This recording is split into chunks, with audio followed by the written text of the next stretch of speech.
तो फिर आप उसे जाकर कसाई को बेच दो। अरे सीमा, तुम इतनी मतलबी कैसे हो सकती हो? भैंस इतने सालों से हमारे साथ है, हमारे लिए बेचारे ने कितना काम किया है। मैंने क्या गलत बोल दिया? हर कोई यही करता है। अब ये हमारे किसी काम का नहीं है, बेहतर है इसे बेच दो। इसे खिलाने के लिए मैं पैसे बर्बाद नहीं करूँगी, और आप भी खुद का नुकसान मत करो। इसने हमारे लिए इतनी खेती करी, फसल को शहर तक पहुंचाने में हमारी मदद करी, और तुमने इतने आसानी से कैसे कह दिया कि इसे कसाई को बेच दो? क्या तुम्हें जरा भी इस पर दया नहीं आती? तुम इतनी मतलबी कैसे हो सकती हो सीमा?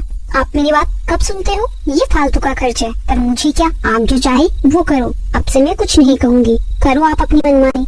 मुझे किसी चीज की परवाह नहीं है। भैंस ने इतने समय से हमारी सेवा की है, तो ये मेरे मरने तक मेरे साथ ही रहेगा।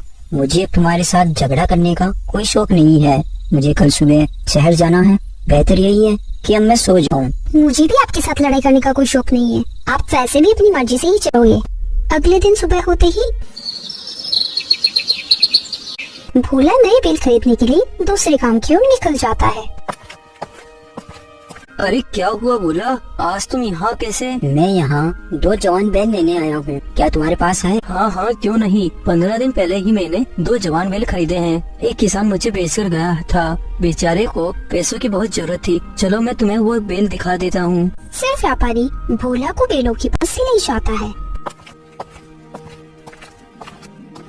ये रहे वो दोनों बैल। अगर तुम्हें ये दोनों पसंद है तो ले लो। दोनों बैल सुंदर और जवान हैं। हाँ, ये दोनों बहुत मजबूत बैल हैं। मुझे ऐसे ही बैलों की तलाश थी, लेकिन इनकी क्या कीमत है? इनकी कीमत सिर्फ 10,000 रूपए है। हे भगवान, इनकी इतनी कीमत, क्या कुछ कम नहीं हो सकता क्या? मैं इन्हें 8,000 रूपए में लेकर आया था। एक बैल 4,000 रूपए का है, और मैं इन्हें 15 दिन से खिला रहा हूँ। और तुम्हें तो पता ही है, जवान बैल खाते भी बहुत हैं। अब इनके ऊपर जो मेरा खर्चा हुआ है, वो तो मुझे इनकी कीमत में जोड़ना ही पड़ेगा ना। वो तो मैं समझ गया, लेकिन मैं तुम्हें केवल इनके 9,000 रूपए ही दे सकता हूँ। मतलब एक बैल के 4,500 रूपए। चलो ठीक है बोला, तुम 9,000 रूपए ही दे दो, क्योंकि मैं तुम्हें कई सालों से जानता हूँ, इसीलिए मैं तुम्हें 9,000 रूपए में दे रहा हूँ। लेकिन खेती के लिए बारिश पर निर्भर है। पिछले साल की तरह इस साल अगर बारिश नहीं हुई तो तुम्हारे लिए ये नुकसान का सौदा होगा। तुम बैलों के लिए इतनी रकम क्यों खर्च कर रहे हो?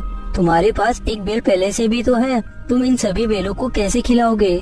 बात तो तुम बिल्कुल सही कह रहे हो, और आसपास के गांव के किसान भी इसी बात से बहुत परेशान है। लेकिन मेरे खेत के पास से एक नहर जाती है, और वो नहर हमारे गांव के जमींदार साहब मनीराम जी की है। तो मैं उन्हें कुछ पैसे देकर अपने खेत में थोड़ा पानी ले लूंगा। चलो ठीक है, अब मैं चलता हूँ। फिर भोला वहाँ से अपने बैलों